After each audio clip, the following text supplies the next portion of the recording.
Release for debtors. At the end of every 7th year you must cancel the debts of everyone who owes you money.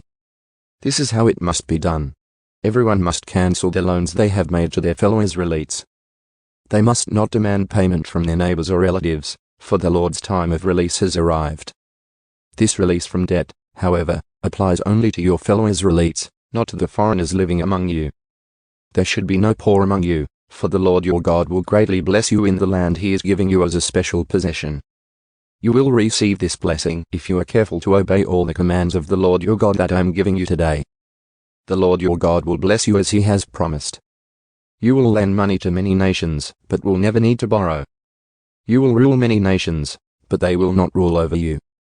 But if there are any poor Israelites in your towns when you arrive in the land the Lord your God is giving you, do not be hard-hearted or tight-fisted toward them. Instead, be generous and lend them whatever they need. Do not be mean-spirited and refuse someone a loan, because the year for canceling debts is close at hand. If you refuse to make the loan and the needy person cries out to the Lord, you will be considered guilty of sin.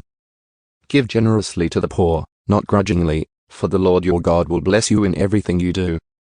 There will always be some in the land who are poor. That is why I am commanding you to share freely with the poor and with other Israelites in need. Release for Hebrew slaves.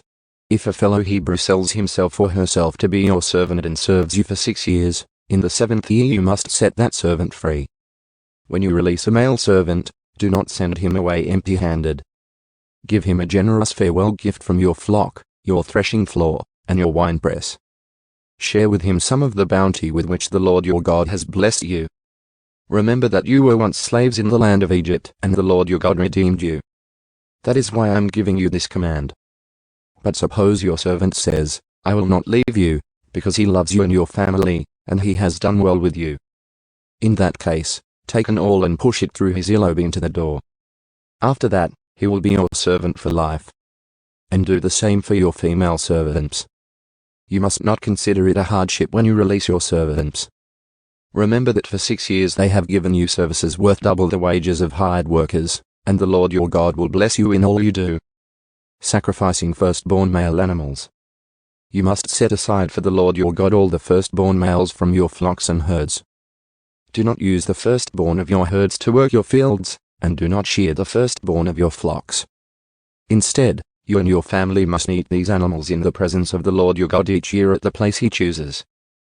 But if this firstborn animal has any defect, such as lameness or blindness, or if anything else is wrong with it, you must not sacrifice it to the Lord your God.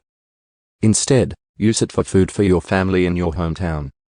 Anyone, whether ceremonially clean or unclean, may eat it, just as anyone may eat a gazelle or deer. But you must not consume the blood. You must pour it out on the ground like water,